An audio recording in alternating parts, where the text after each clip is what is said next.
Oke.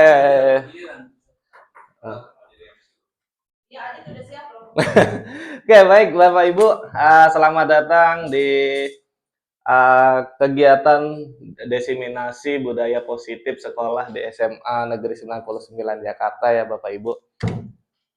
Oke, baik, bisa kita mulai ya. Assalamualaikum warahmatullahi wabarakatuh. Salatu wassalamu ala asrofil anbiya wal mursalin wa ala alihi washabihi ajmain amma ba'd. Qala Allah Ta'ala fil kitabil karim, ya ayyuhalladzina amanu taqullaha haqqa tuqatih wa la tamutunna illa wa antum muslimun. Baik, Bapak Ibu semuanya yang hadir pada siang hari ini, saya yakin semuanya pasti sedang bersemangat dan sedang memiliki jiwa-jiwa yang ingin membuat sebuah perubahan di masa depan untuk peserta didik kita. Nah, Bapak Ibu semuanya, tentunya hari ini saya ingin menyampaikan tugas modul 1.4 calon guru penggerak, yaitu budaya positif. Budaya positif ini merupakan perwujudan nilai kebaikan atau keyakinan. Nah, jadi paradigma yang lama itu terkait dengan bahwasanya guru bisa mengontrol murid. Namun sebenarnya untuk mengontrol tingkah laku peserta didik sesuai dengan kodratnya itu harusnya mulai dari dalam dirinya atau kata lainnya dari intrinsiknya, bukan dari luar. Nah, untuk membahas itu semuanya, mari kita sama-sama bahas mulai dari awal.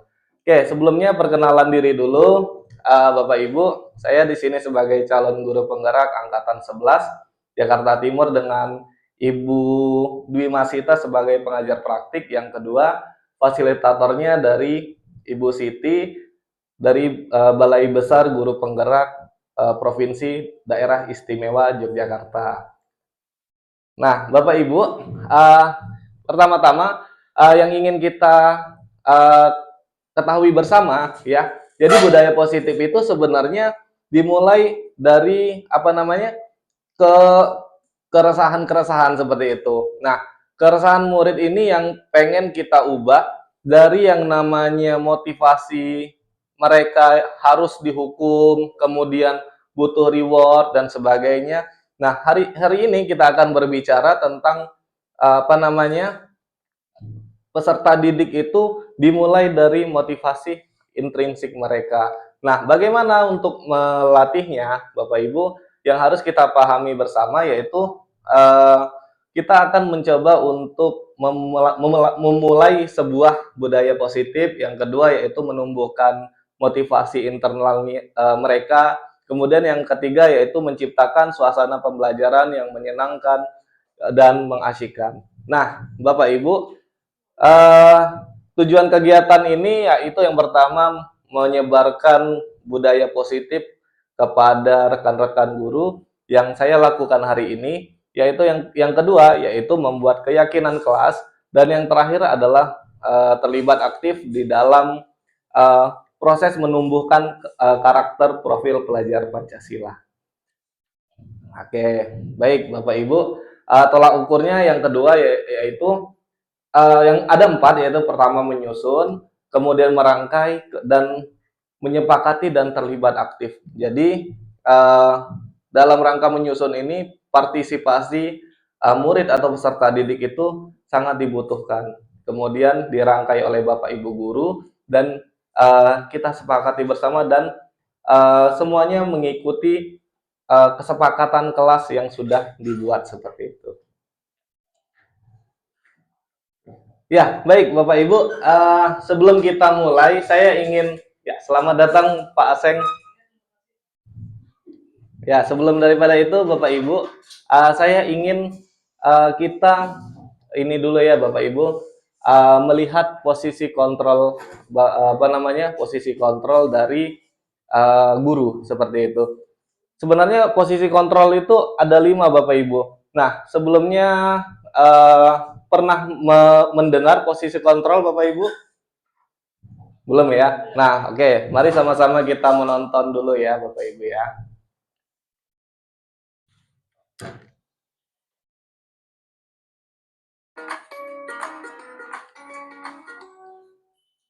Salam bahagia Ibu dan Bapak Guru hebat. Dalam penerapan disiplin positif restitusi, salah satu program yang dikembangkan adalah 5 posisi kontrol. 5 posisi kontrol dalam restitusi adalah proses perjalanan seorang pendidik agar dapat mengenali dirinya.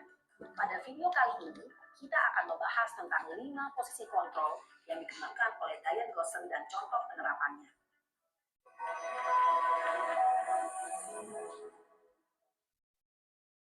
5 posisi kontrol itu adalah 1. Posisi penghukum, 2. Posisi pembuat merasa bersalah, 3. Posisi teman, 4. Posisi pemantau atau monitor, dan 5. Posisi manajer.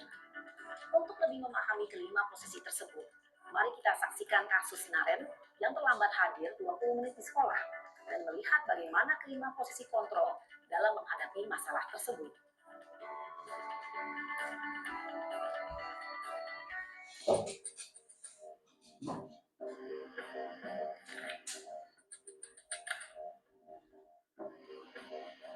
Naren!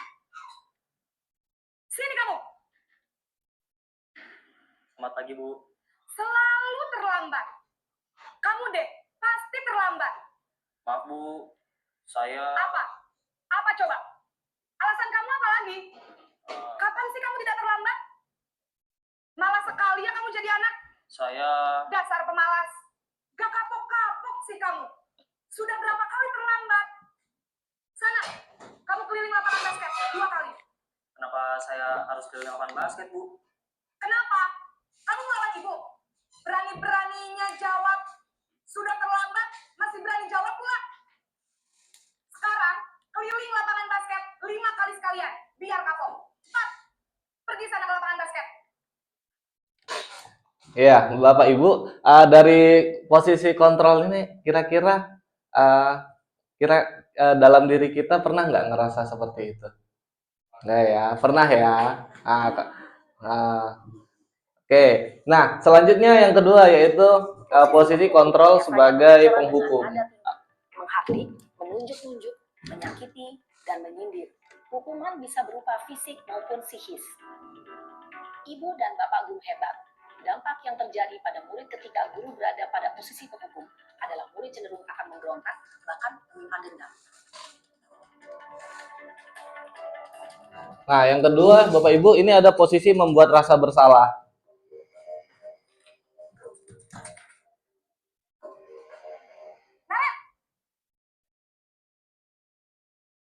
Selamat pagi, Bu. Naren, kamu kenapa terlambat lagi, nak? Ya Tuhan, Naren, kamu senang ya bikin ibu susah ya? Kalau kamu terlambat lagi, nanti ibu yang ditegur bapak kepala sekolah, nak. Disangka ibu tidak bisa membina kamu. Duh, gimana ini?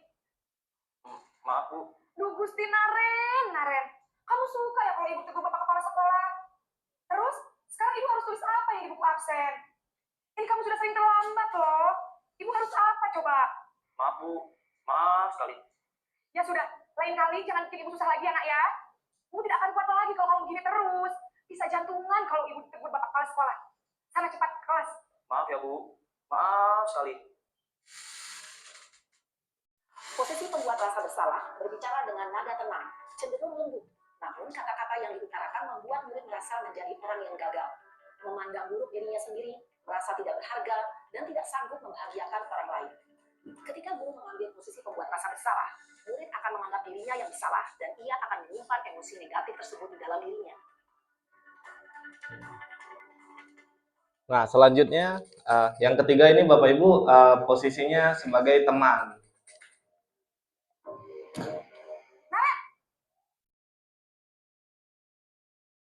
Selamat pagi, Bu. Wah, sudah jam berapa ini, nak? Terlambat lagi ya, sayang? Iya, Bu. Habis ibu saya lupa bangunkan saya, Bu. Kamu malah menyalahkan ibu kamu. Kamu bukannya anak yang larinya paling kencang. Kok terlambat sih? Iya, Bu. Saya memang terlambat bangun tadi. Jadi, biarpun saya lari kencang, tetap gak kejar, Bu. Ya sudah sana. Nanti lain kali larinya lebih kencang lagi ya. Biar gak terlambat lagi. Bikin senang ibu. Demi ibu. Bisa kan? Bisa lah, Bu. Ya sudah sana masuk kelas. Ibu beresin urusan absen kamu. Kamu ini ada-ada saja. Dalam posisi teman, guru berbicara dengan nada suara ramah, akrab, cenderung bersenda gurau untuk menjaga suasana tetap santai. Murid akan merasa senang, aman, dan akrab dengan guru. Identitas yang tercipta adalah identitas sukses atau berhasil. Namun, perlu diingat, karena ini masih dorongan eksternal, maka ada faktor ketergantungan dari murid kepada orang tertentu. Di sini, guru absennya, sehingga di lain waktu, murid bisa berperilaku baik, namun hanya kepada orang-orang tertentu saja. Oke, keempat Bapak Ibu, ini posisi pemantau.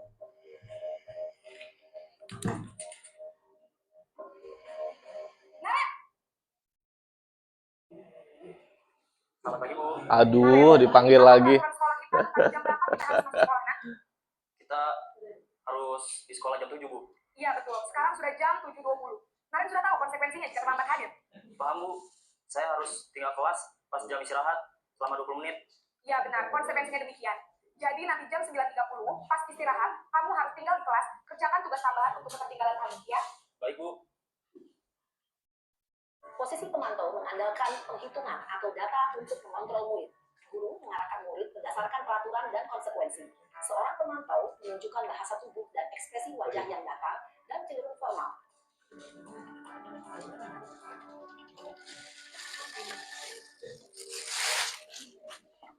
Ini ada, Pak. Ini satu.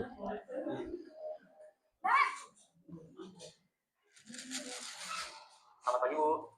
Selamat pagi, Naren. Maaf, Bu. Saya terlambat. Iya, sekolah. Nah, ini yang terakhir Bapak Ibu ya. Jam 7.20. Ada Jadi posisi sekarang kontrol bagaimana sebagai ya? manajer. Saya lupa taruh saya semalam. Baiklah, menurut kamu, keyakinan sekolah yang mana yang perlu kamu tingkatkan? Menghargai diri sendiri dan orang lain mungkin ya, Bu. Setuju. Jadi, apakah Naren meyakini prinsip saling menghormati tersebut? Iya, Bu. Saya meyakininya. Apakah Naren bersedia memperbaiki masalah keterlambatan ini? Bersedia, Bu. Bagaimana kamu akan perbaiki masalah keterlambatan ini?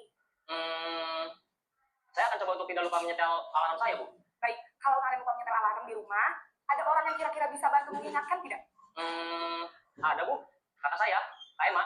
Ada lagi selain Kak Emma? Selain Kak Emma, ada ibu saya. Baik, jadi yang mengingatkan Naren adalah Kak Emma dan ibu kamu ya?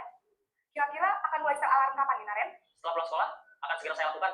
Baik, jadi Naren akan setel alarm untuk bangun besok pagi dan akan diingatkan oleh kakak dan ibunda Naren ya? Ada lagi yang mungkin perlu dilakukan, Naren? Agar tidak terlambat bangun lagi. Tidak ada, Bu. Baik, Naren. Terima kasih untuk kerjasama kamu. Sekarang kamu perlu kembali ke kelas untuk belajar. Baik, Bu. Terima kasih. Oke, baik. Posisi manajer adalah posisi kontrol yang disarankan untuk membimbing murid memiliki sikap disiplin. Jadi Bapak Ibu ada 5 kali Naren dipanggil ya Bapak Ibu dengan posisi yang berbeda. Jadi yang pertama tadi sebagai penghukum ya, kemudian yang kedua tadi sebagai teman, pemantau, dan yang terakhir adalah sebagai manajer. Nah, Bapak Ibu semuanya, kita balik lagi ke ini ya, ke materi slide tadi. Nah, setelah menyimak video tadi yang kira-kira yang kira-kira terbesit di dalam hati, saya minta tolong mungkin Bapak Ibu ada yang bisa memberikan tanggapan terkait dengan video tadi. Dipersilahkan. Ada yang ingin memberikan tanggapan? Dipersilahkan. Ada yang Iya, terkait sama murid kita tadi, Pak. Oh, sebagai manajer, ya. Boleh dijelaskan nggak Pak Aseng terkait dengan posisi Bapak sebagai manajer di posisi kontrol sebagai murid tadi? Ya, dipersilahkan Pak. Baik, terima kasih kepada penyaji Bapak Lumayan. Kalau melihat dari kelima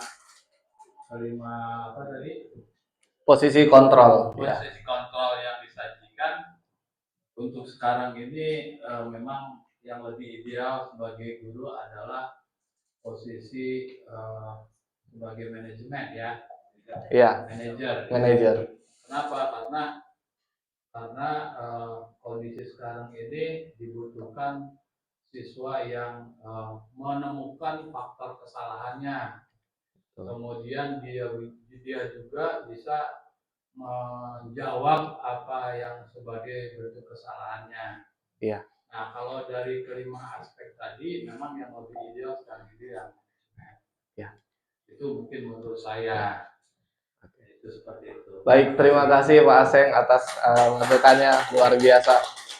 Oke, mungkin ada lagi Bapak Ibu yang mungkin pernah merasa sebagai teman, Jangan kayak gitu. Nanti saya dimarahin Pak Suyanto. Ya, dipersilakan Pak Iskandar. Ya, bismillahirrahmanirrahim. Assalamualaikum warahmatullahi wabarakatuh. Waalaikumsalam warahmatullahi. Menjadi pemimpin itu gampang diucapkan, tapi dalam pelaksanaannya harus mampu mengambil dari titik-titik yang berbeda. Barangkali orang lain tidak akan sepakat dengan itu. Dari 5 penyikapan tadi sebagai seorang pemimpin, 5-limanya harus dilakukan. Saya menyorot dari ilmu kepekaan. Kapan saat anak-anak itu dijadikan teman? Itu perlu. Jangan kayak orang tua melulu kita. Iya kan? Ya. Karena zamannya mereka masih muda. Yang berikutnya bisa diberi hukuman, tapi dalam tanda kutip mendidik. Itu perlu dalam pendidikan. Terus yang berikutnya menjadi teladan tadi. Apa tadi yang terakhir tadi? Manajer, iya Pak. Manajer tidak hanya dalam segi persoalan saja. Menyimak, mempelajari, mendalami kenapa dia terlambat latar belakang. Kalau hanya melihat yang ada di permukaan saja, belum tentu pas juga. Jadi bijaknya menjadi seorang pemimpin berkolaborasi dari 5 cara tadi, itu yang paling tepat di saat sekarang ini menurut saya. Karena begitu banyak latar belakang anak kita, orang tuanya pendidikannya berbeda, ada karakternya itu orang tua dikasih tahu bukan menerima, malah marah-marah, malah melawan sekolah, membawa sekolah ke pengadilan misalnya. Itu 5 cara tadi disesuaikan dengan keadaan dan persoalan siswa serta tempatnya. Loh, kalau depan sana ada galian, terlambat mereka kan, kita langsung kenapa terlambat? Itu sistem menyalahkan. Boleh tidak suatu saat dilakukan shock terapi seperti itu? Boleh kalau menurut saya. Itu menurut ilmu kepekaan itu.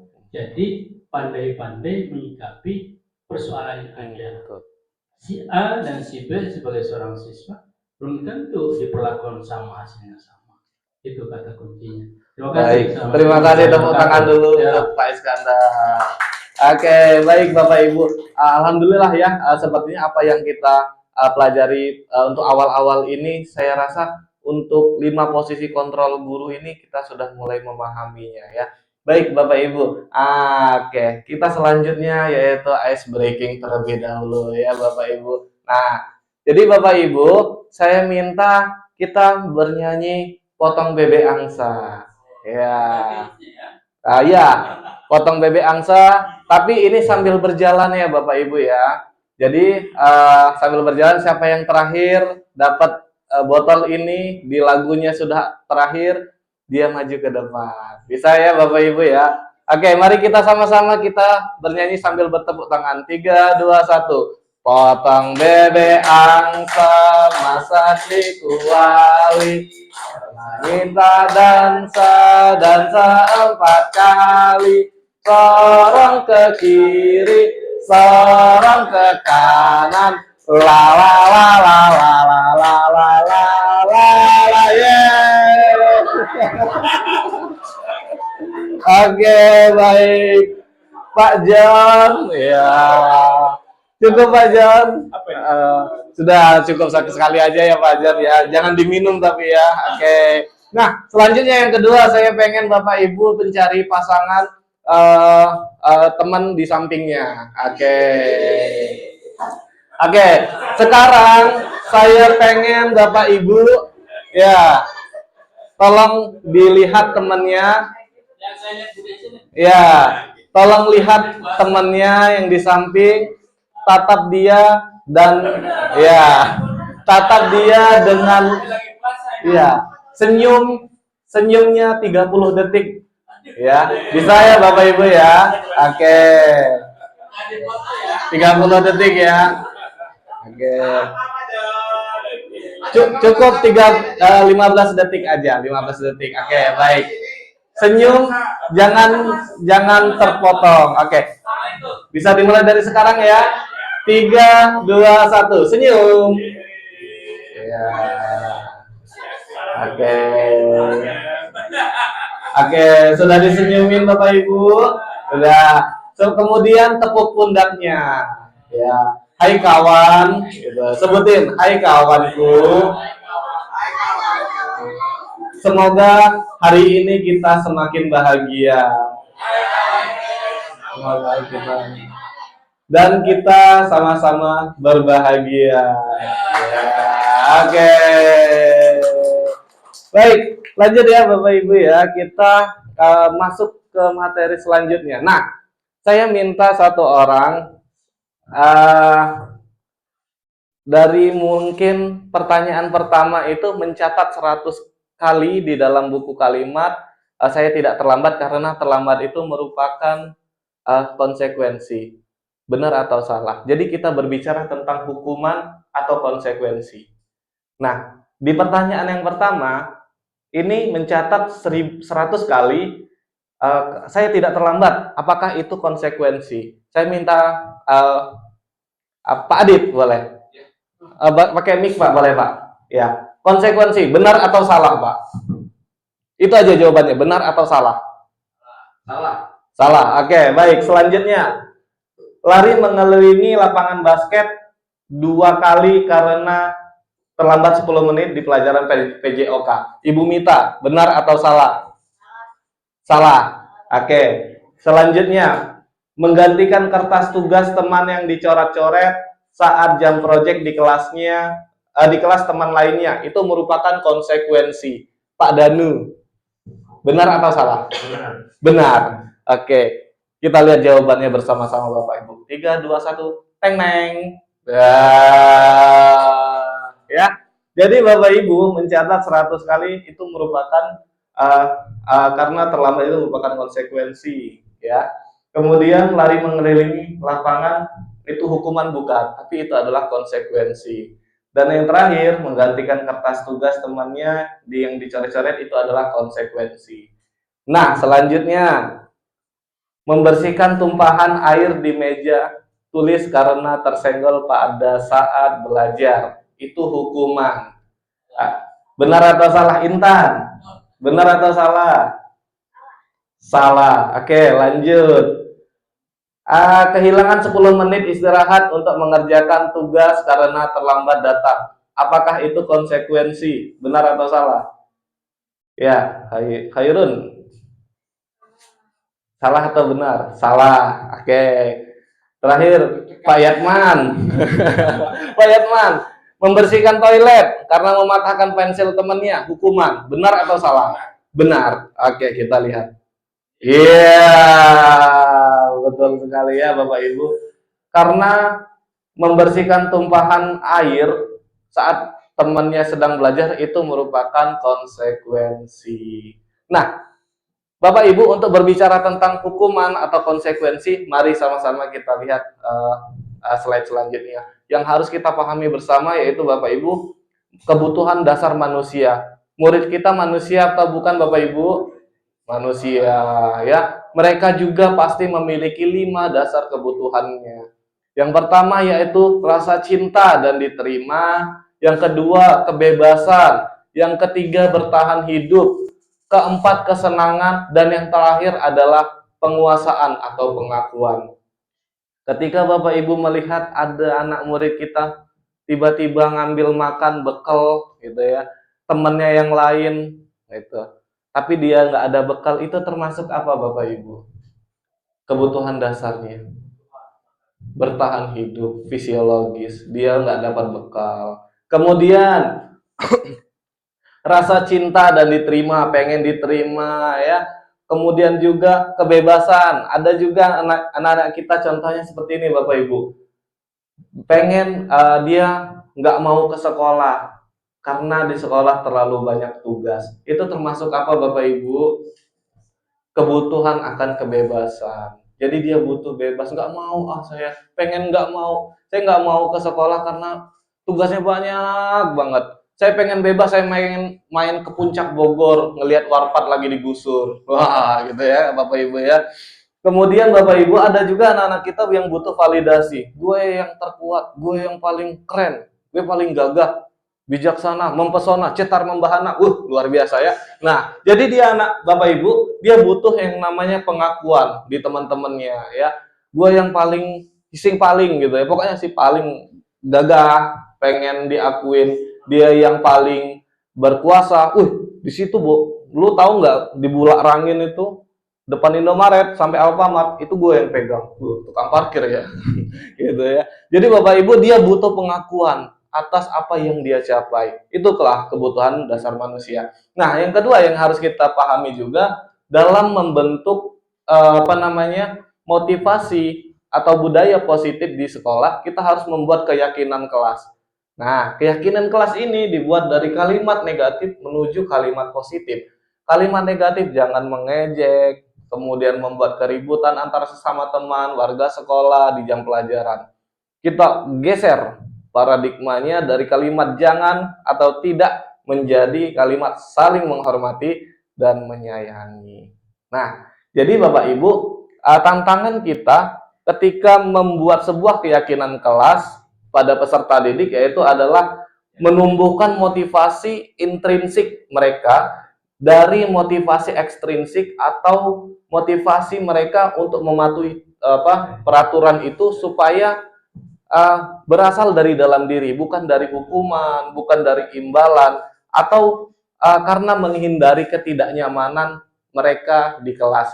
Udahlah, daripada gue dimarahin Mam Eva gitu kan, ya udahlah, gue nggak bawa apa-apa ke sekolah gitu. Nah, jadi itulah yang menjadi sebuah motivasi eksternal mereka untuk mematuhi peraturan atau keyakinan kelas. Oke, Bapak Ibu. Nah, sebelumnya kita harus mengetahui dulu bahwasanya teori kontrol guru. Nah, tadi sudah kita lihat videonya ya. Kelima, posisi kontrol itu umumnya ada 5 ya. Nah, dalam penerapannya ini berorientasi pada restitusi Bapak Ibu. Yang tujuannya adalah mengajarkan murid itu bertanggung jawab atas pilihannya sendiri, mengajarkan murid untuk bertanggung jawab atas perbuatan yang telah mereka lakukan. Segitiga restitusi itu berbicara tentang bagaimana murid kembali kepada posisinya semula. Nah, maka dari itu ada 3 tuh. Yang pertama, menstabilkan identitas ya, memberi validasi, dan yang terakhir menanyakan keyakinan dia. Oke, Bapak Ibu, yang harus kita ketahui motivasi perilaku murid yaitu yang pertama hukuman. Hukuman itu dimulai biasanya dari tata tertib sekolah. Nah, biasanya murid kita kalau misalnya ada masalah cenderung menghindari yang namanya hukuman, poin, sanksi, panggilan orang tua dan sebagainya. Kemudian yang kedua yaitu imbalan. Ya, tindakan mereka itu pengen dapat pujian, pengen dapat apresiasi, baik itu dari temennya, gurunya, pacarnya, neneknya, kakeknya, dan sebagainya. Jadi, itu adalah motivasi eksternal, Bapak Ibu. Ekstrinsik, ya, bahasanya ekstrinsik. Nah, tapi kalau kita melihat yang ketiga, yaitu menghargai itu, merupakan motivasi intrinsik, yang artinya nilai-nilai yang mereka yakinin. Kenapa dia berbuat seperti itu? Karena ada tumbuh sebuah keyakinan dalam diri bahwasanya mereka ada yang ingin diperbuat seperti itu ya, Bapak Ibu.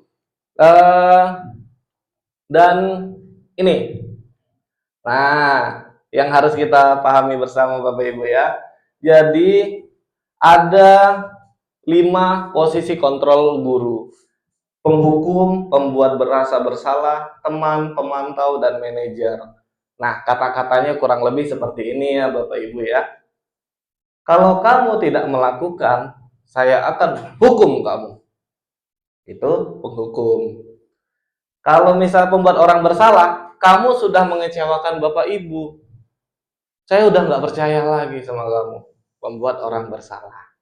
Yang ketiga, teman, lakukanlah buat Bapak Ibu, lakukanlah buat kita, lakukanlah supaya kita lebih baik lagi ke depannya. Ya udah nanti Bapak Ibu bantu ya. Itu sebagai teman. Yang keempat, pemantau Bapak Ibu. pemantau ini apa peraturannya, frekuensinya berapa kali, durasinya berapa kali, kamu melakukannya dengan siapa aja, apa aja yang telah kamu lakukan, berapa jam dan sebagainya. Dia lebih cenderung mengukur dan menghitung. Nah, dan yang terakhir Bapak Ibu, itu ada yang namanya manajer. Pertanyaannya apa yang kita yakini? Apa yang membuat kamu meyakini hal tersebut ya? Kalau kami memperbaikinya, jadi kamu kira-kira hal tersebut bisa menggambarkan apa tentang kamu? Solusi apa yang ingin kamu berikan atas kejadian-kejadian tersebut? Itu termasuk manajer ya Bapak Ibu. Jadi untuk membantu murid mengenali kebutuhan dasarnya, guru bisa meminta mereka mengenali perasaan mereka terlebih dahulu, kemudian menunjukkan kebutuhannya apa saja, dan kita penuhi itu. Yang pastinya tujuan restitusi bukan seperti bukan seperti penghukum atau pemberian sanksi. Beda. Restitusi itu artinya kalau bahasa Indonesianya pengganti, ya pengganti. Pengganti apa yang sudah dia lakukan. Seperti dia terlambat 10 menit. Berarti 10 menit setelah jam pelajaran dia tetap di dalam kelas untuk mengerjakan tugas. Nah, itu termasuk restitusi, mengganti. Oke, baik Bapak Ibu. Yang selanjutnya ingin saya sampaikan, ketika murid sudah mempunyai motivasi intrinsik, sudah muncul dalam dirinya sebuah keyakinan, nilai-nilai keyakinan kelas, mereka pasti yang pertama adalah upaya memperbaiki diri. Bagaimana mereka menembus kesalahan tersebut, kemudian juga proses pemulihannya itu dari dalam diri mereka sendiri. Jadi guru hanya sebagai fasilitator kepada murid supaya mereka bisa menunjukkan rasa penyesalannya dan akan merubahnya ke depannya dan kembali ke kelompoknya kembali dengan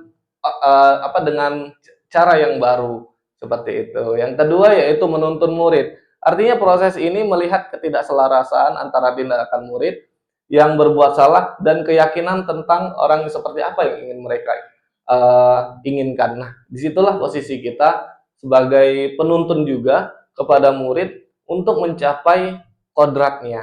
Nah, yang terakhir yaitu memperbaiki hubungan, merefleksikan ya tentang apa yang telah mereka rasakan sekarang untuk pengalaman mereka ke depannya supaya lebih baik lagi. Menjadi jujur pada dirinya sendiri dan mengevaluasi dampak dari tindakan mereka kepada orang lain. Nah, baik Bapak Ibu, demikianlah apa yang bisa saya sampaikan. Kurang lebihnya mohon maaf. Terima kasih. Assalamualaikum warahmatullahi wabarakatuh.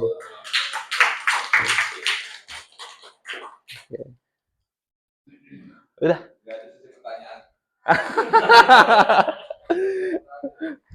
Ya, oke, dipersilakan Pak Adit.